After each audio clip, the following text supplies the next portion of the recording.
आज हम लोग जो देखने वाले हैं 3 अगस्त की आपके न्यूज़ को देखेंगे, इम्पोर्टेंट जो भी आर्टिकल हैं उसको देखेंगे। चलिए आज हम लोग देख लेते हैं। और ये आपका न्यूज़पेपर है दैनिक जागरण का, और आज आपका डेट है 3 अगस्त 2023 है।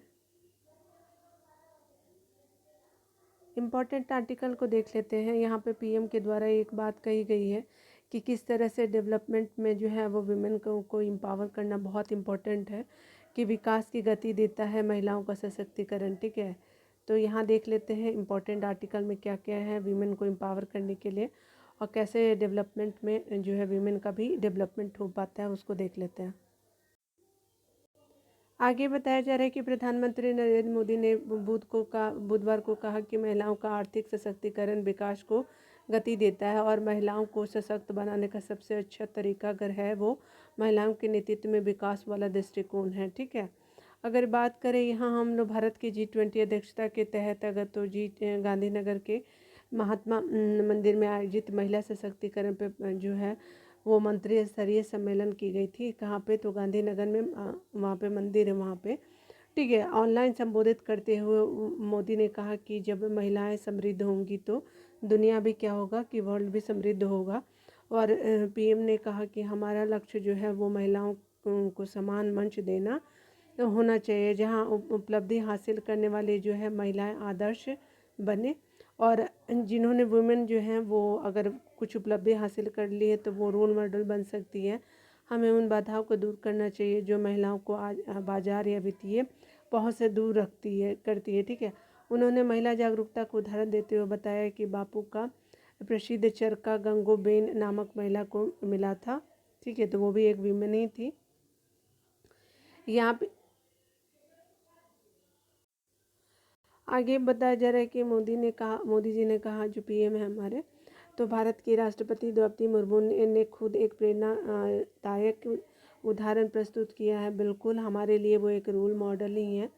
ठीक है, हमारी प्रेसिडेंट जो भी है, ठीक है, वह साधारण आदिवासी परिवार से आती हैं, लेकिन इस समय दुनिया के सबसे बड़े लोकतंत्र का नेतृत्व कर रही है। बहुत ही मतलब हमारे लिए हार्ट टचिंग भी है, और एक रोल मॉडल भी हमारे लिए प्रेसिडेंट वर्तमान की जो है उनके द्वारा।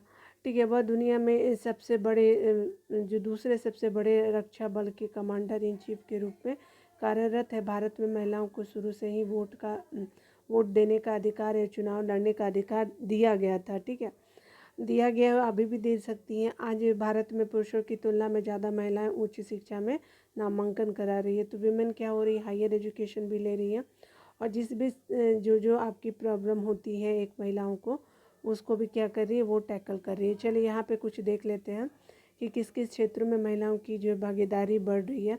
तो पीएम ने कहा कि ग्रामीण स्थानीय आपका निकायों में अगर बात करें तो ये आपका जो है 46% आपका निर्वाचित प्रतिनिधि महिलाएं हैं। स्थानीय निकायों की अगर मैं बात करूँ तो ठीक है, यहाँ पे आपको दिख भी रहा होगा। उसके अलावा बताया जा रहा है कि 80% से अधिक जो है नर्स महिलाएं ही हैं, और कोरोना काल में जो है वो आपका दौरान रक्षा की पहली पंक्ति होने की उनकी उपलब्धि पर गर्व है हमें।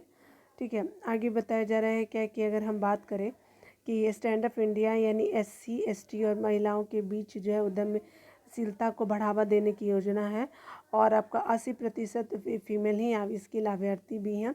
ठीक है, आगे देखिए मुद्रा योजना जो है आपका 70% विमेन को ही यहाँ पर ऋण मिलता है। पीएम योजना की PM उज्ज्वला की बात करें तो 10 करोड़ कनेक्शन महिलाओं को ही दिया गया है। आगे बताया गया है कि आपका विज्ञान और तकनीकी में भी पीछे नहीं है। तो 2014 में बताया गया है कि औद्योगिक परीक्षण संस्थानों में तकनीकी परीक्षण लेने वाली महिलाओं की संख्या जो है 2014 के बाद से दुगनी हो गई है। विज्ञान प्रौद्योगिकी इंजीनियरिंग और गणित में स्नातक करने वाली महिलाओं की संख्या 43% है। आगे बताया जा रहा है कि भारत में लगभग 1/4 अंतरिक्ष विज्ञानी महिलाएं हैं, और आपका जो है चंद्रयान जैसे प्रमुख परियोजनाओं के पीछे उनकी प्रतिभा और परिश्रम का योगदान है। आगे बताया जा रहा है कि भारत उन देशों में शामिल है जहाँ पे महिला जो है वो पायलटों की संख्या सबसे ज़्यादा है, और वायुसेना में महिला पायलट लड़ाकू विमान उड़ा रही है। ठीक है, तो ये इम्पोर्टेंट आपको पॉइंट को हमने आर्टिकल को देखा कि किस तरह से आपका जो है वो पीएम ने सपोर्ट करा है हमारी वीमेन को एम्पावर करने के लिए, और किस तरह से वीमेन का डेवलपमेंट होकर के जो है आपका इंडिया का भी डेवलपमेंट होगा। ठीक है, तो चलिए नेक्स्ट आर्टिकल पे चलते हैं हम लोग। एक आपका एडिटोरियल सेक्शन में आया है, तो अड़ियल रवैये से उपजा संसदीय गतिरोध को देखते हैं कि ये प्रदीप सिंह जी के द्वारा लिखा हुआ है, और ये जो है राइटर बहुत बेस्ट है। चलिए, इनके द्वारा लिखे हुए आर्टिकल मुझे पसंद भी, और आप आई थिंक आपको भी पसंद आएंगे। इनके इम्पोर्टेंट बहुत है आर्टिकल में, डीपली आपका कोई भी चीज़ों के बारे में दिया रहता है, तो ये आप खुद भी इसको देख करके समझ सकते हैं कि इसमें क्या इम्पोर्टेंट है। संसद में गतिरोध कोई नई बात नहीं है, लेकिन गतिरोध को तोड़ने के लिए संवाद का अभाव नई बात है। ठीक है, यानी संवाद ही नहीं होगा तो आप गतिरोध को ख़त्म कैसे करेंगे। दोनों बताया जा रहा है कि दोनों पक्षों में कोई ऐसा नहीं है जिसका बात सुनने के लिए दूसरा पक्ष तैयार हो। ठीक है, दरअसल यह जो है संसदीय गतिरोध नहीं है, बल्कि आपका व्यक्तिगत कटुता है, और जो आपको संसद को चलने नहीं देती। बिल्कुल सही। कम से कम अगले लोकसभा चुनाव तक तो इसमें किसी परिवर्तन की आपके आसार नहीं देखने को मिलता है। ठीक है, क्योंकि संसद चलने ही नहीं देते हैं विपक्षी। कुल मिलाकर के मामला यह है कि विपक्ष की जीत है कि ना कुछ कहना है और ना कुछ सुनना है। इसलिए ऐसी शर्तें रखो कि बातचीत का रास्ता ही बंद निकले। ठीक है, आगे बताया जा रहा है कि आपका रास्ता ही ना निकले। आगे बताया जा रहा है इस आर्टिकल में कि जब अब आप कह सकते हैं कि विपक्ष ही क्यों, सत्ता पक्ष तो जीत पर अड़ा हुआ है। तर्क की दृष्टि से तो बात ठीक लगती है। ऐसा मानने वाले कह रहे हैं कि क्या हो जाएगा अगर यदि पीएम नरेंद्र मोदी संसद में आकर मणिपुर पर बयान देंगे। वह संसद से बाहर बोल सकते हैं तो अंदर क्यों नहीं। इस प्रकार की मांग से वह सजगता नहीं है जो दिखाने की कोशिश हो रही है। इस आगे बताया जा रहा है इस आर्टिकल में कि इस मांग से जो है वो देश के प्रधानमंत्री को झुकाने का भाव है। इस मांग का समर्थन न तो संसदीय नियम करती है और न ही परंपरा। आगे बताया जा रहा है कि आपका जो है भारतीय संसद के इतिहास में कोई उदाहरण नहीं है कि प्रधानमंत्री के बयान की शर्त पर कोई चर्चा शुरू हुई है। ठीक है, तो ये मतलब बिल्कुल अलग मामला ही है। आगे बताया जा रहा है इस आर्टिकल में कि इस मामले में नियम और परंपरा दोनों कसौटियों पर विपक्ष खरा नहीं उतर रहा है। ठीक है, एक नियम पे तो चलिएगा, जो आपका एक आपका जो परंपरा चला रहा है उस पर भी विपक्षी दल चलने को तैयार नहीं है। सिर्फ जिद और गतिरोध पैदा करने की ताकत तो उसके पास है जिसका वह इस्तेमाल कर रहा है। ठीक है, एक और तर्क दिया जा रहा है कि सदन की कार्रवाई सुचारू रूप से चले यह सत्ता पक्ष की जिम्मेदारी है। बात तो पूरी तरह से सही है, लेकिन इसके साथ ही एक और सवाल है कि यदि विपक्ष सदन की कार्रवाई बाधित करने पर तुला हो तो सत्ता पक्ष सदन कैसे चलाएगा। बात भी सही है। आप जरा इस बात पे ही आकलन कर सकते हैं कि इस गतिरोध से किसका फ़ायदा और किसका नुकसान हो रहा है। सबसे बड़ा नुकसान तो देश की जनता का हो रहा है। वह महत्वपूर्ण जो है विषयों और विधेयकों पर चर्चा के लाभ से वंचित है। विपक्ष जो चाहता है वह हो नहीं रहा है, और सरकार इसी हंगामे में अपनी विधायी कार्य निपटा रही है। ठीक है, अब इस समस्या की जड़ पर के कुछ चर्चा कर रही है। सवाल है कि संवादहीन क्यों है, संवादहीनता क्यों है, और वह संवादहीनता बनी है तो कारणों से एक आपका संप्रज्ञ सरकार के कार्यकाल में गुजरात के तत्कालीन जो सीएम है नरेंद्र मोदी को झूठे मामले में फंसाने की कांग्रेस की सारी हदें तक क्या कर चुकी, पार कर दी थी। ठीक है, सरकार, पार्टी, मीडिया, एनजीओ, सरकारी जांच एजेंसियां, कुछ हद तक अदालतों का जो है दुरुपयोग हुआ है, वह जो है अभूतपूर्व था। कांग्रेस के नेतृत्व वाली सरकार का सबसे बड़ा एजेंडा एक प्रदेश के निर्वाचित सीएम को एन केन प्रकरण जेल भिजवाने का था। उसमें सफलता नहीं मिली तो उसकी टीस अभी तक क्या है तो आपका तक गई है। ठीक है, गई नहीं है, यानी कहने का मतलब कि अभी भी जो है वो जो आपके पीएम मोदी के प्रति उनकी दोष की भावना अभी भी देखने को मिलती है। कांग्रेस का जो शीर्ष नेतृत्व मोदी की फूटी आंख नहीं देखना चाहता है। ठीक है, उसके दुर्भाग्य से मोदी एक नहीं दो बार जो है पूर्ण बहुमत से आपके पीएम बन चुके हैं और तीसरी बार बनने वाले हैं। ठीक है, ये आशा रहे तो जरूर बनेंगे। दूसरा कारण है कि जनादेश को अस्वीकार करना। 2014 में मोदी के नेतृत्व में जो अगर बात करें तो सरकार बनी तो कांग्रेस और उसके साथी दलों को लगा कि मतदाता से गलती हो गई है, ठीक है, उसे ठीक करने की क्या है आपकी जिम्मेदारी हमारी है, लेकिन कैसे ठीक करें। उसका रास्ता चुना राज्यसभा के रूप में। राज्यसभा में भाजपा का बहुमत नहीं था और आपका सभापति थे हामिद अंसारी। तब विपक्ष हंगामा करता रहा और अंसारी साहब मुस्कुराते कहते रहे कि सदन में जब तक व्यवस्था नहीं होगी तब तक कोई विधायी कामकाज नहीं होगा। इसीलिए जो है वो आपका सरकार चाह करके भी कई महत्वपूर्ण विधायी मसलों पर आगे नहीं बढ़ पाई थी। आप देख लीजिए कि सरकार ने अनुच्छेद 370 के लेकर के 3 तलाक की समाप्ति जैसे कानून 2019 के बाद ही पारित करा है। चूँकि आपके राज्यसभा जरिए सरकार को रोकने का रास्ता बंद हो गया है तो फिर आपका रास्ता बचा है और वह है गतिरोध, ठीक है। यानी कहने का मतलब कि संसद की कार्यवाही ही मत चलने दो कि आपका कुछ भी आपका पास हो, ठीक है। संसद के हर सत्र के लिए एक नया मुद्दा ले आओ और उसके बहाने संसद की कार्यवाही को ठप करो। इससे देश से राफेल आता है, इसमें कभी राफेल तो कभी पेगासस तो कभी अदानी, और कोई भी मुद्दा दूसरे सत्र तक नहीं टेकता है, ठीक है, क्योंकि ये मुद्दा ही नहीं है। इस बार जो है मणिपुर है, उसके अलावा जो है 3 मई से जो है मणिपुर से हिंसा हो रही। इस बीच विपक्षी जो है आपका क्या कर रहा है कि गठबंधन को कि क्या हो रही है कि 2 बैठकें जो है पटना में आपका 23 जून और आपका जो है बेंगलुरु में 17 से 18 जुलाई के बीच हो चुकी है। किसी बैठक में मणिपुर पर चिंता जाहिर नहीं की गई है। इसके लिए जो है संसद के आपके सत्र और एक वीडियो के आने का इंतजार था, ठीक है। मणिपुर की घटनाओं पर अगर बात करें तो यहाँ पे बताया जा रहा है कि विपक्ष इतना चिंतित और विचलित है कि 20 जुलाई से अब तक संसद में उस पर चर्चा नहीं कर पाया है, ठीक है। सोचिए, मतलब अभी में आप विचलित है और चर्चा ही नहीं हुआ है।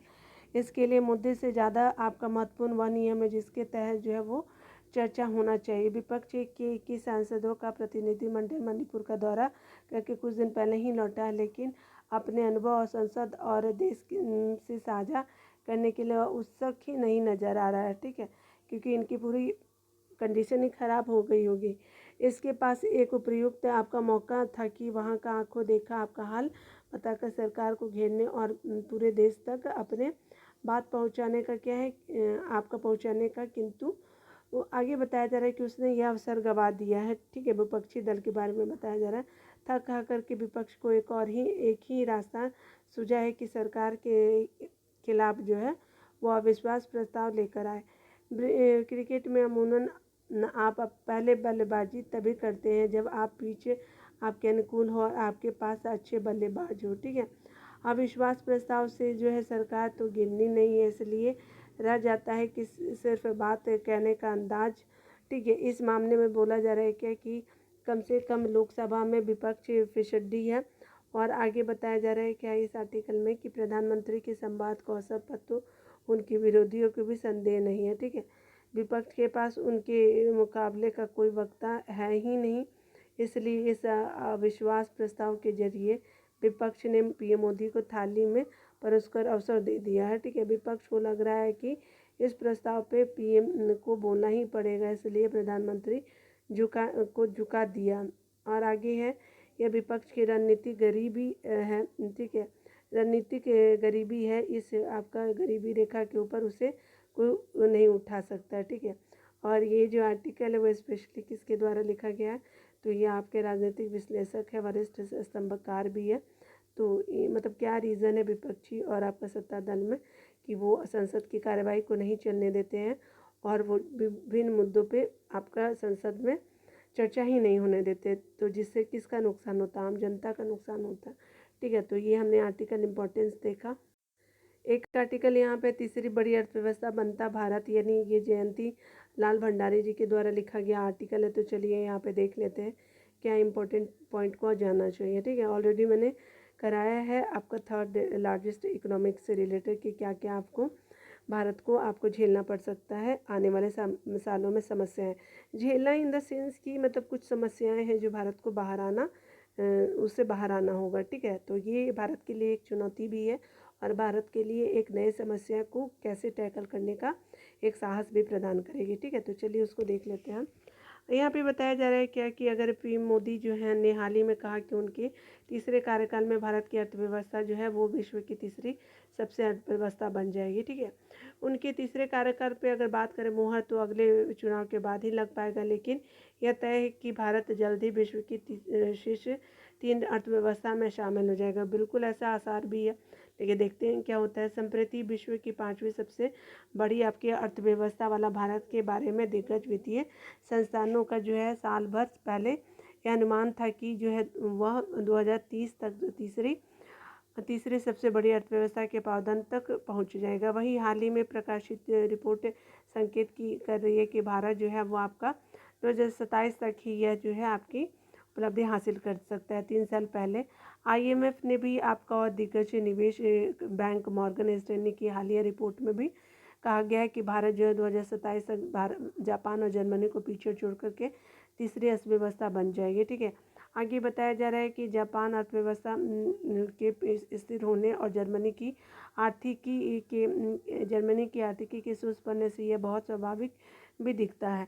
इससे पहले जो है आपका भारतीय स्टेट बैंक की शोध इकाई इको रैप ने भी जो है 27 जुलाई को आई रिपोर्ट में उल्लेख किया है कि भारत 2027 तक जो है दुनिया के सबसे बड़ी जो है अर्थव्यवस्था बनने की ओर अग्रसर है, ठीक है। अब भारत की GDP के करीब जो है वो 5.15 ट्रिलियन यानी आपका 5.15 लाख करोड़ डॉलर के स्तर पर पहुंच जाने का आपका अनुमान है। भारत की GDP अगर बात करें तो आर्थिक परिदृश्य पर और भी आपका उत्साहजनक आपका रुझान सामने आ रहा है और आपका जो है संयुक्त राष्ट्र आर्थिक और सामाजिक आयोग की डिजिटल और टिकाऊ व्यापार सुविधा संबंधी रिपोर्ट में कहा गया है कि भारत 140 देशों को पीछे छोड़ते हुए दुनिया में सबसे आगे जो है वो पहुंच गया है। और इन्वेस्को ग्लोबल की रिपोर्ट में भी जो है वो बताया गया है कि सॉवरिन वेल्थ फंड के निवेश को लेकर के जो है दुनिया के 142 मुख्य निवेशक अधिकारियों ने भारत को अपना पहला पसंद बताया। भारत की आर्थिक और राजनीतिक स्थिरता इसके प्रतिधारण को बेहतर बना रही है और देश में राजकोषीय घाटा कम हो रहा है, ठीक है। आगे बताया जा रहा है कि राजस्व आपका संग्रह में बढ़ोतरी जारी है और भारत की आबादी नियामकीय पहल और सॉवरिन निवेशकों के अनुकूल माहौल से भी देश में भारत को निवेश की जो है पहली पसंद बनाने में मदद मिली है। इसी कारण जो है निवेश के लिए आप जो है चीन नहीं बल्कि भारत निवेशकों को पसंद बन रहा है, ठीक है। आगे बताया जा रहा है कि निवेश जो बैंक है आपका गोल्डमैन सेस के अनुसार अगर बात करें तो भारत की 1.4 अरब की आबादी जो है दुनिया की सबसे बड़ी आबादी बन गई है। उसके अलावा अगर बात करें भारत की GDP में जो है प्रभावी रूप से आपका विस्तार होने के आसार है। इससे अनुमान लगाया गया कि 20 वर्षों के बाद जो है वो बड़ी अर्थव्यवस्था में भारत का निर्भरता अनुपात सबसे कम होगा। आगे बताया जा रहा है कि रिपोर्ट में कहा गया है कि भारत के लिए नवाचार और बढ़ती श्रमिक उत्पादकता जो है महत्वपूर्ण होने जा रही है, ठीक है। पूंजी निवेश भी भविष्य में आपका विकास का एक महत्वपूर्ण चालक होगा और बढ़ती आय और वित्तीय क्षेत्र के जो विकास के साथ अनुकूल जो है जनसांख्यिकी के कारण भारत की बचत दर भी बढ़ने की उम्मीद है। इसमें कोई दो मत नहीं है कि देश की अर्थव्यवस्था के तेजी से आगे बढ़ने से बुनियादी ढांचे के निर्माण में आई आपकी क्रांति अहम भूमिका निभा रही है, ठीक है। पिछले 9 साल में जो है उन्नत आपका बुनियादी ढांचों के निर्माण पर करीब 34 लाख करोड़ रुपए खर्च किए गए हैं। कारोबारी सुगमता बढ़ाने के लिए भारत रणनीतिक स्तर पर तेजी के साथ आगे बढ़ रहा है। इसी परिप्रेक्ष्य में लोकसभा में हाल ही में जिस जन विश्वास यानी आपका प्राविधान संशोधन आपका 2023 विधेयक 2023 को मंजूरी दी गई है वह उद्योगों को विस्तार देने में मील का पत्थर भी साबित हो रही है, ठीक है। कई और आपका प्रभावी कारण जो है वह भारत के टिकाऊ विकास और आपका क्या है तो कारोबार को गतिशीलता प्रदान कर रही है। जैसे भारत की वृद्धि में 7% का हिस्सा घरेलू खपत और निवेश का है, और चूंकि भारतीय बाजार बढ़ती मांग वाला है, तो इससे क्या हो रहा है कि बेहतर भविष्य के ही अच्छे संकेत मिल रहे हैं। भारत का शेयर बाजार भी जो दुनिया का सबसे बड़ा आपका शेयर बाजार बन गया है। देश में जो है वो आपका निरंतर बढ़ते हुए मध्यम वर्ग की आपकी क्या रही कि मध्यम वर्ग की बढ़ती क्रय शक्ति और देश के मजबूत राजनीतिक नेतृत्व के कारण जो भारत की आर्थिकी तेजी से आगे बढ़ रही है। पांचवी सबसे बड़ी अर्थव्यवस्था जो है 2027 तक तीसरी सबसे बड़ी अर्थव्यवस्था बनने की संभावना को साकार करने के लिए अभी कई बातों पर जो है ध्यान देना होगा। ठीक है, आगे बताया जा रहा है कि इसके लिए जो टिकाऊ आर्थिक वृद्धि एवं निवेश साख को और मजबूत बनाना होगा। नई लॉजिस्टिक नीति और आपका गतिरोध योजना के कारगर कार्यान्वयन पर अधिक ध्यान देना होगा। विभिन्न आर्थिक और वित्तीय सुधारों की डगर पर रणनीतिक रूप से आगे बढ़ना होगा, और कामकाजी आबादी में महिलाओं की जो है वो आपकी आबादी बढ़ानी होगी। अभी सीमित संख्या में जो है वो आवश्यक रूप से प्रशिक्षित प्रतिभा डिजिटल कारोबार की ज़रूरतों को पूरा कर पा रही है। ठीक है, इसलिए बड़ी संख्या में युवाओं को जो है डिजिटल कारोबार के दौर की नई तकनीकी योग्यताओं के साथ जो है AI, क्लाउड कंप्यूटिंग, उसके अलावा मशीन लर्निंग एवं आपका अन्य नए डिजिटल कौशल से सुसज्जित करना होगा। विभिन्न देशों के साथ बात करें तो मुक्त व्यापार समझौते यानी FTA के लिए वार्ता तेजी से पूरी करनी होगी। रुपये को अंतर्राष्ट्रीय मुद्रा के रूप में स्थापित करने के लिए अधिक प्रयास करने होंगे।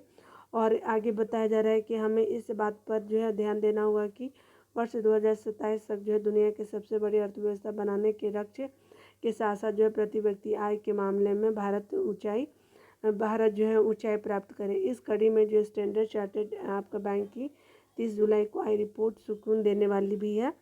आगे बताया जा रहा है कि रिपोर्ट के अनुसार बताया गया कि भारत अभी भी जो प्रति व्यक्ति आय में $2450 है, और 2030 तक 70% बढ़ करके क्या हो जाएगी, $4000 प्रति व्यक्ति आय हो जाएगी। ठीक है, स्पष्ट है कि इससे आर्थिकी के ऊपर उठने के साथ ही आपका नागरिकों की समृद्धि भी बढ़ेगी। और आगे बताया जा रहा है क्या कि जो ये लेखक है Acropolis institute of management study and research Indore के क्या है निर्देशक है। ठीक है, तो यहाँ पे हमने देखा इम्पोर्टेंट आर्टिकल जो भारत जो आपका तीसरी अर्थव्यवस्था बनने जा रहा है उससे आपके संदर्भ में।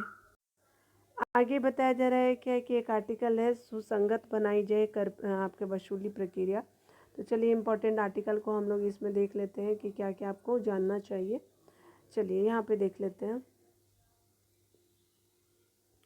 और ये जो है सतीश कुमार सिंह जी के द्वारा लिखा हुआ ये आर्थिक मामले के जानकार भी हैं। तो चलिए इम्पोर्टेंट आर्टिकल को इसी से रिलेटेड हम लोग देख लेते हैं।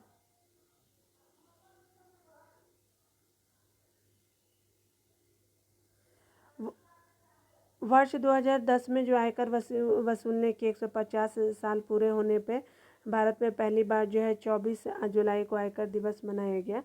ठीक है, उसके अलावा जो है 24 जुलाई 1900 आपका 60 को क्या 1860 को क्या हुआ था, 24 जुलाई 1860 को जो है भारत में पहली आय पर पहली बार जो है कर वसूला गया था। वैसे जो आयकर जमा करने वाले की संख्या अभी भी जो है नाम मात्र है। ठीक है, आगे बताया जा रहा है कि माना जाता है कि बड़ी संख्या में कारोबारी द्वारा आयकर जमा नहीं किया जाता है। अधिकांश कारोबारी जो आयकर रिटर्न भी दाखिल नहीं करते हैं। ठीक है, इसी वजह से क्या होता है कि आपका 5 वर्षों में जो आयकर बढ़ने वाले की संख्या में महज 1.63% की बढ़ोतरी हुई है। वैसे आगे आर्टिकल में बताया जा रहा है कि वैसे व्यक्तिगत कर जमा करने के मामले में 73% की आपकी क्या हुई, आपकी वृद्धि देखी गई है। ठीक है, यह आपका सफलता आयकर विभाग की तकनीकी की वजह से मिली है, क्योंकि बैंक में अर्जित ब्याज आय को अब छुपाया नहीं जा सकता। अब सभी को ऐसी आय पर कर देना ही पड़ेगा। आगे बताया जा रहा है इस आर्टिकल में कि भारत में कर चुकाने वाले लगभग 7 करोड़ लोगों में से आपका केवल 6.2% लोग ही आयकर रिटर्न भरते हैं। ठीक है, जिनमें से आपका 5.5% से अधिक लोग शून्य कर का रिटर्न हासिल करते हैं, जबकि आपका जो है अमेरिका में कर देने योग्य लोगों में 60% लोग जो है कर जमा करते हैं। तो वहीं भारत में कर देने योग आबादी से जो है वो आपका केवल 0.7% लोग ही आपके कर जमा करते हैं, ठीक है। मतलब देने के लायक है, लेकिन वो 0.7% ही आयकर जमा करते हैं। आगे बताया जा रहा है कि लगभग 140 करोड़ आबादी वाले इस देश में आय का 30% तक जमा करने वालों की संख्या केवल 60.8 लाख है। यानी केवल इतने ही लोगों को सालाना जो आय 10 लाख रुपए से अधिक है। जबकि वित्त वर्ष 2021-22 की अगर बात करें, यह संख्या 48 लाख ठीक है। आगे देखते हैं, यहाँ पे बताया जा रहा है क्या कि भारत में जो है लगभग 6.2% लोग जो है आयकर रिटर्न दाखिल करते हैं, जबकि अमेरिका में 59.9%, ब्रिटेन में 56% और फ्रांस में 58%, चीन में 9.8% लोग जो है कर जमा करते हैं, ठीक है। आगे बताया जा रहा है कि वैसे यहाँ जो है एक तथ्य और उल्लेखनीय है कि कुल अन्य विकसित देशों की तुलना में कर की दर भारत में बहुत कम है। मसलन कनाडा में कर की दर 54%, अमेरिका में आपका 51% और फ्रांस में 49% है और इटली में 47% है। साउथ अफ्रीका, चीन, जापान और जर्मनी की बात करें तो 45%, ब्रिटेन में आपका 40% और आपका जो है भारत में जो है वो 37% है, ठीक है। आगे देखते हैं, इस आर्टिकल में बताया जा रहा है क्या कि भारत में करों के मामले एक विसंगति यह भी है कि यह परोक्ष कर भी प्रत्यक्ष कर देने वालों में से आपका क्या करता है, वसूल करती है। परोक्ष कर प्रत्यक्ष कर देने वालों से भी कर आपका जो है वसूल करता है किया जाता है। अगर प्रत्यक्ष परोक्ष को जोड़ दिया जाए तो 30% जो है आयकर देने वाले व्यक्तियों को अपनी आय का जो है 50% से अधिक सरकार को कर देने में खर्च करना पड़ता है, ठीक है। आपका वित्त वर्ष 21-22 में बताया जा रहा है कि देश में 1 लाख आपका करोड़ तक कर भरने वालों की संख्या 30 लाख, 1 से आपका 10 लाख रुपए के बीच कर चुकाने वालों की। आगे बताया जा रहा है कि आपका जो है इस आर्टिकल में कि आपका एक से आपका यहाँ से देख लीजिए, यहाँ पे बताया जा रहा है क्या कि अगर हम बात करें 2021-22 में तो देश में 1 लाख रुपए तक कर भरने वालों की संख्या 30 लाख और 1 से 10 लाख रुपए के बीच का कर चुकाने वालों की संख्या 28 लाख और 10 से 50 लाख रुपए तक आयकर देने वालों की संख्या जो है 2 लाख और 50 से आपका 1 करोड़ देने वाले की कर देने वालों की संख्या जो है 12,000 आपका 963 आपका है और 1 करोड़ रुपए से ज़्यादा आयकर चुकाने वालों की संख्या 5,000 जो 72 थी, ठीक है। वित्त वर्ष आपका 21-22 के आंकड़ों के अनुसार अगर बात करें तो देश में जो 2.5 लाख रुपए से कम कमाने वाले का प्रतिशत जो है वो 57 है। उसके अलावा जबकि 2.5 लाख आपका जो है वो आपका 2.5 से आपका 5 लाख रुपए कमाने वाले का प्रतिशत 18 और 5 से आपका 10 लाख रुपए कमाने का प्रतिशत जो है 17 और 10 से आपका 50 लाख रुपए कमाने वाला प्रतिशत जो है वो आपका क्या है, तो 10 से 50 लाख रुपए कमाने वाले का प्रतिशत जो है 7 और 7 एवं आपका 50 लाख रुपए से अधिक जो है, ठीक है। तो आपका कितने हैं, तो 10 से 50 लाख कमाने वाले का कितना है, तो 7% है और 50 लाख से अधिक कमाने वाले का केवल 1 है, ठीक है। आगे बताया जा रहा है क्या कि अगर बात करें भारत में वेतनभोगी लोग सबसे अधिक कर जमा करते हैं, जबकि गैर वेतनभोगी कम कर जमा करते हैं, ठीक है।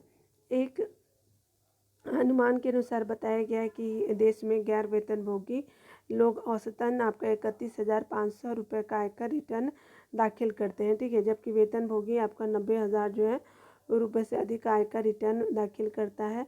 गैर वेतनभोगी लोगों में से 96% 10 लाख रुपए से कम आयकर रिटर्न दाखिल करते हैं, जबकि वेतनभोगियों में अगर बात करें तो यहाँ पे बताया जा रहा है कि 88% लाख जो रुपए से कम का आयकर रिटर्न दाखिल करते हैं। वैसे आयकर जमा करने कुछ दूसरे कारण भी है, ठीक है। मसलन भारत में अनौपचारिक अर्थव्यवस्था होने के कारण आर्थिक गतिविधियों का एक बड़ा हिस्सा आज भी जो है आपका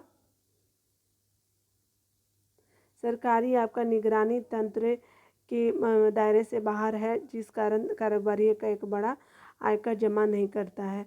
कई छोटे व्यवसाय जैसे आपका रेहड़ी पटरी आदि तिहाड़ी मजदूर आदि औपचारिक क्षेत्र के दायरे में आते हैं, जिस कारण क्या होता है कि उनकी आय का पता आसानी से नहीं होता है। देश की एक बड़ी आबादी की अगर बात करें आज भी कृषि पर निर्भर है, चूँकि कृषि आय को आयकर के छूट प्राप्त है, जिस कारण से 50% कृषक आयकर रिटर्न नहीं करते हैं।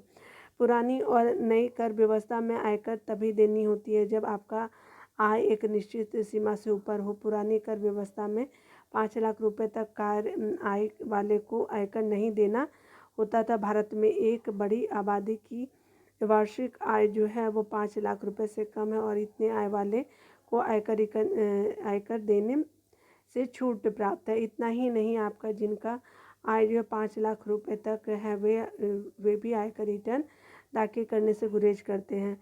आगे बताया जा रहा है कि जाहिर है कि औपचारिक अनौपचारिक व्यवसाय और श्रमिकों को कर के दायरे में लाने से देश और आम जनता दोनों को जो है फ़ायदा होगा।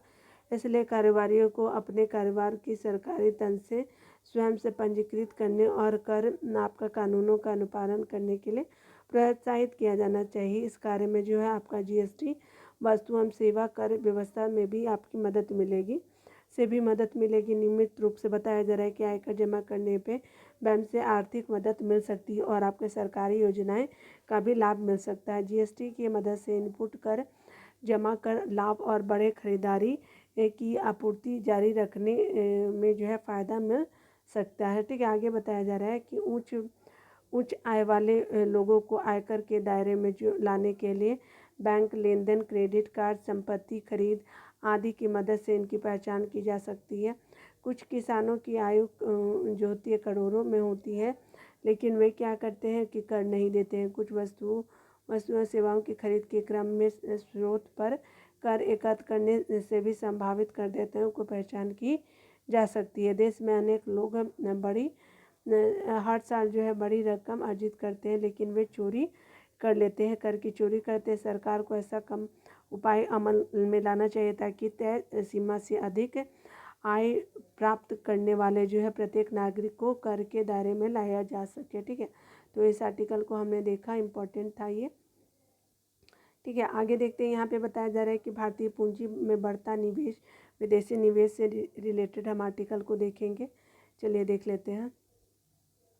यहाँ पे इस आर्टिकल में बताया जा रहा है क्या कि ये पूंजी बाजार में होने वाले उतार चढ़ाव देश की अर्थव्यवस्था में होने वाले परिवर्तनों को दर्शाता है। यदि आपका स्टॉक यानी आपका पूंजी बाजार में तेज़ी दिखाई देता है तो उसका अर्थ है यह लगाया जाता है कि उस देश की आर्थिक वृद्धि जो है सुधार दिख रहा है। यदि स्टॉक एक्सचेंज जो है आपका स्टॉक बाजार नीचे जाता है तो उसका अर्थ यह है कि निकट भविष्य में कुछ समस्या आने वाली है और भारत का स्टॉक बाजार आज जो है नई ऊंचाइयां प्राप्त कर रहा है। इसके विपरीत अगर बात करें तो America, China, Russia, Japan, Germany, Britain जैसे लगभग सभी विकसित देशों में आर्थिक समस्या का अंबार लगा हुआ है। वर्ष 2014 के बाद अगर बात करें तो भारतीय स्टॉक बाजार ने भी जो रफ्तार पकड़ी है वो अभूतपूर्व है। भारतीय स्टॉक बाजार में जो है वर्ष आपका 2014 में अब तक विदेशी निवेशकों की महत्वपूर्ण भूमिका रही है। इस दौरान विदेशी संस्थागत आपका निवेशक ने 4900 करोड़ से अधिक का आपका क्या किया है कि निवेश भारतीय स्टॉक बाजार में किया है।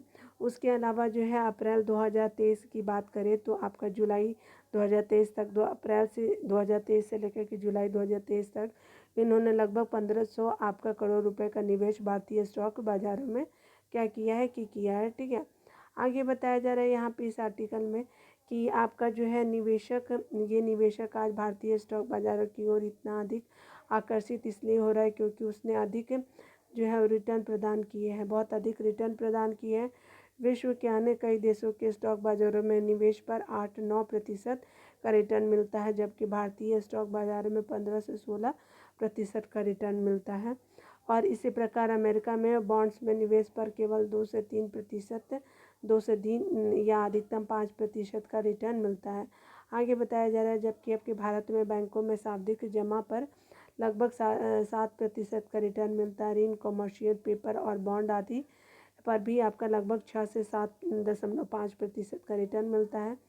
पिछले लगभग आपका 10 वर्षों के दौरान भारत की आर्थिक वृद्धि दर में अतुलनीय सुधार आया है और हाल ही के वर्षों में जो है भारत में आधारभूत ढांचा विकसित करने की दिशा में बहुत आपका अधिक कार्य किए हुआ है और भारत इस मामले में विकसित देशों से टक्कर लेता आपका दिखाई दे रहा है। इसी प्रकार के प्रयास विनिर्माण क्षेत्रों को विकसित करने के लिए भी किया जा रहा है।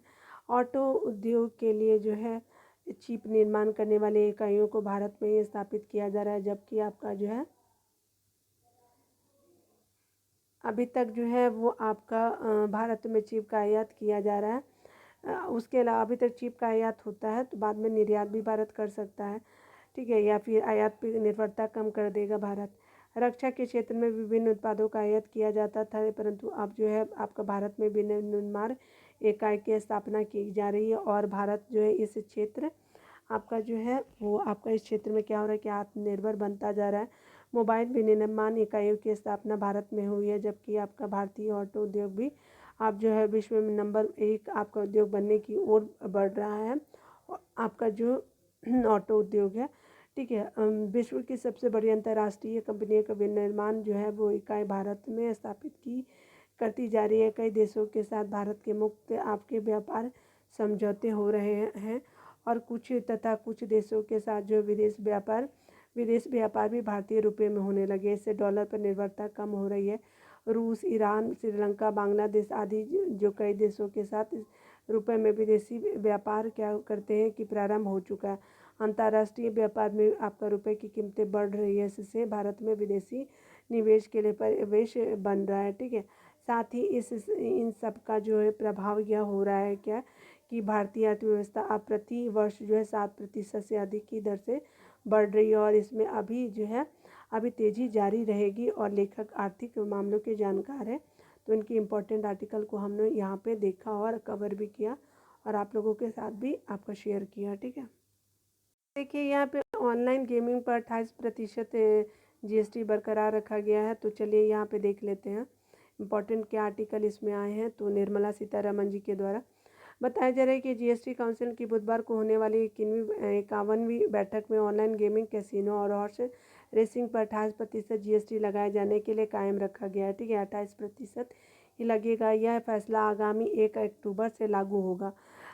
तब तक इन 2 महीनों में केंद्र और राज्य अपने अपने GST कानून का संशोधन करेंगे। काउंसिल की बैठक में यह स्पष्ट किया गया कि ऑनलाइन गेमिंग पे जो है टैक्स लगाने का मतलब यह कतई नहीं है कि उसे बांध दिया गया है। GST के प्रावधान के बावजूद कोई राज्य चाहे तो वह अपने यहाँ ऑनलाइन गेमिंग पर प्रतिबंध लगा सकता है। तमिलनाडु की तरफ से काउंसिल की बैठक में इस बारे में सवाल उठाया गया क्योंकि उसने ऑनलाइन गेमिंग पे प्रतिबंध लगा रखा है, ठीक है, बिल्कुल। और उसी तरह से है काउंसिल की 50वीं बैठक में ऑनलाइन गेमिंग, हॉर्स रेसिंग और कैसीनो पे जो है 28% GST लगाने का फैसला किया गया है। जिसे लेकर के जुड़ी कंपनी आपत्ति जता रही है, ठीक है। वित्त मंत्री जो निर्मला सीतारमण ने ऑनलाइन गेमिंग पे फेस वैल्यू पर लागू होगा, ठीक है, यानी अब जो है वो फेस वैल्यू पे लागू होगा। मतलब अगर ऑनलाइन गेमिंग के लिए 1000 रुपये का टोकन खरीदते हैं तो उसमें 100 रुपये की बाजी लगाकर 200 आप जीत लेते हैं तो आपके लिए जो है आपके पास जो है 1300 रुपये हो गए हैं। लेकिन GST एंट्री लेवल की राशि 1000 रुपये पर लगेगा, ठीक है। आगे बताया जा रहा है कि गेम की हर बाजी पर नहीं, ठीक है। उन्होंने बताया कि काउंसिल की बैठक में 28% GST को लागू करने से जुड़े संशोधन को लेकर के मुख्य रूप से चर्चा की गई है। वित्त मंत्री के मुताबिक काउंसिल की बैठक में जो है दिल्ली के मंत्री ने ऑनलाइन गेमिंग पे जो है 28% के फैसलों को पुनः विचार के लिए मंत्रियों के समूह के पास भेजने का क्या किया विचार प्रस्ताव रखा है। वहीं गोवा और सिक्किम ने कैसीनो पे जो है लगाए जाने वाले आपके 28% आपका GST दर को अधिक बताया, ठीक है। इस पर यह फैसला आपका किया गया है कि 28% की दर से लागू होने से 6 महीने के बाद इसके असर की समीक्षा की जाएगी। वित्त मंत्री ने बताया कि बाकी के सभी जो प्रमुख राज्य हैं online gaming, casino, horse racing पे 28% GST लगाने के पक्ष में भी दिखे हैं, तो राज्यों का भी समर्थन है। विदेशी गेमिंग कंपनियों को कराना होगा पंजीकरण। बुधवार को बताया गया कि काउंसिल के आपके फैसले के मुताबिक कोई भी ऑनलाइन गेमिंग जिसमें एक परिणाम की चाह में पैसे लगाए जाते हैं तो आपका वहाँ पे क्या होगा कि चाहे वह आपका गेम ऑफ चांस से जुड़ा है या फिर गेम ऑफ स्किल से, तो उस पर आपका 28% GST लगेगा। जिन ऑनलाइन गेम में पैसा नहीं लगाया जाता उस पर GST नहीं लगेगा, ठीक है। इसी तरह से आगे बताया जा रहा है कि विदेश में बैठ कर के जो कंपनियां भारत में ऑनलाइन गेमिंग का कारोबार कर रही हैं उन्हें अपनी पंजीकरण कराना होगा, अन्यथा सूचना प्रौद्योगिकी अधिनियम के तहत उन्हें क्या किया जाएगा, प्रतिबंधित कर दिया जाएगा। तो ये हमने आपको GST से रिलेटेड आर्टिकल को देखा और यहाँ पे हमने बहुत इंपॉर्टेंट पॉइंट को भी कवर करा, ठीक है। एक विमेन एम्पावरमेंट पे आपका लेख आया है, आर्टिकल है, तो तकनीकी क्षेत्र में बढ़ती भागीदारी से जो है ये मोनिका बत्रा जी के द्वारा लिखा गया और ये सामाजिक मामले की जानकार भी है। तो चलिए देख लेते हैं कि क्या क्या इम्पोर्टेंट आर्टिकल है आपको, ठीक है। हाल ही के वर्षों में तकनीकी के विस्तार ने आपका देश की आधी आबादी के लिए कामकाजी विश्व में तरक्की के लिए आँख खोले हैं। तकनीकी क्षेत्र में कार्यरत महिलाओं की आपकी बढ़ती संख्या इस बात की पुष्टि है। साथ ही युवतियों को एक बड़ी आबादी का अध्ययन के लिए तकनीकी से जुड़े विषयों का चुनना भी यह बताता है कि भविष्य में भी महिलाएं इस क्षेत्र में बेहतर अवसर मिलने के लिए प्रति आश्वस्त है। भी जीवन के हर मोर्चे पर तकनीकी के बढ़ते दखल में दुनिया भर में स्त्रियां इस क्षेत्र का हिस्सा बन रही है, परंतु भारत के सामाजिक परिवेश में जो है महिलाओं को मिल रही नए विकल्प आमतौर पे जो है वो गौर करने वाले, खास करके गौर करने वाले हैं।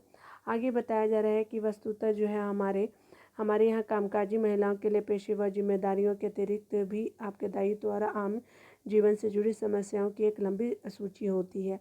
घर परिवार के संभालना और देखभाल और आपका बच्चों की परवरिश के अलावा सामाजिक संबंधों के निर्वहन की जवाबदेही भी स्त्रियों के ही हिस्से आती है। ऐसे में तकनीकी क्षेत्र में जुड़ी नौकरियां में त्वरित संवाद घर से काम करने की सुविधा और विशेष आपके समय विशेष के अनुकूल अपना काम निपटान की छूट मिला बहुत ही मददगार बन गया है। यही कारण है कि तकनीक की जो है संसार में जो है कामकाजी महिला न केवल आपका महत्वपूर्ण भागीदारी निभा रही है, बल्कि आपकी सक्रिय रूप से अब क्या हो रहा है कि नवाचार को भी प्रोत्साहन दे रही है।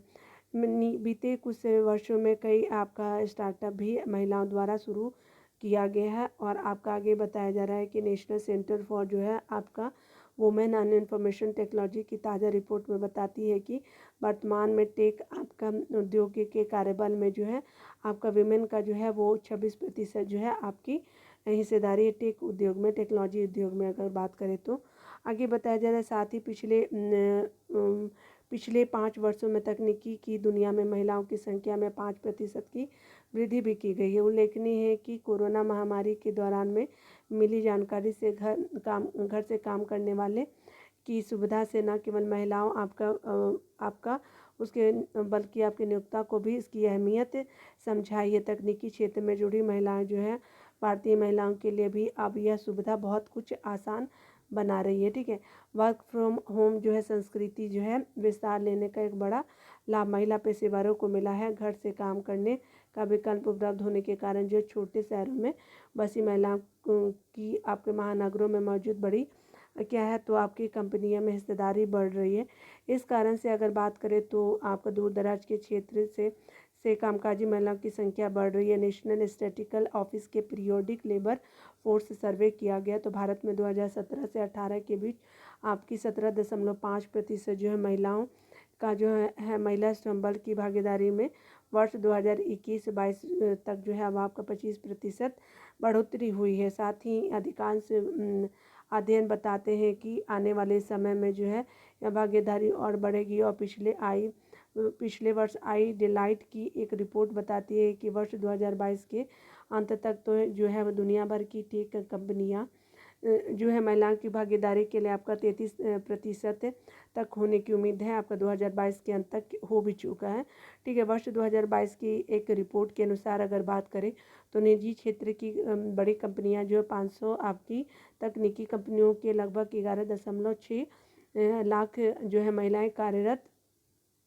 है। उसके अलावा अगर बात करें तो लिहाजा ऐसे आंकड़े बदलते सोच और महिलाओं की बढ़ोतरी आपकी बढ़ती भागीदारी को व्यापक रूप से दर्शा रही है। वस्तुतः आर्थिक रूप से आत्मनिर्भर होने वाली महिलाओं को बहुत सी परेशानियों का सामना है, ठीक है, समाधान भी है और परेशानियों का समाधान भी आर्थिक रूप से वो कर सकती हैं। यह उनके विश्वास का आधार भी है और आपका सुरक्षित जीवन जीने और अपने आत्मसम्मान के समझौते नहीं करने के लिए ज़रूरी भी है। ऐसे में तकनीकी क्षेत्र में जो महिलाओं की श्रम शक्ति की बढ़ती भागीदारी ने उनके जीवन के इस सबसे महत्वपूर्ण पक्ष को बल दिया है।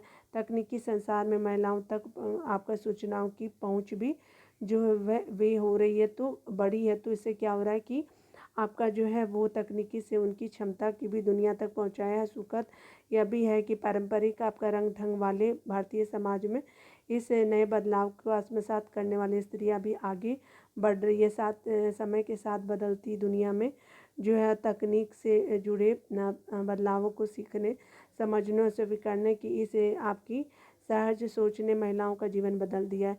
यही वजह है कि आधी आबादी ने जो है वो तकनीकी की दुनिया में भी तरक्की का आपका आसमान छुआ है। डिजिटल दुनिया में इनकी यह दस्तक जो है भविष्य की धमक की खाका आपका रखती है। ठीक है, तो यहाँ पे हमने इम्पोर्टेंट आर्टिकल को भी देखा। ठीक है, अब मिलते हैं अगले वीडियो में, तब तक खुद का ख्याल रखिए, पढ़ते रहे, टेक केयर।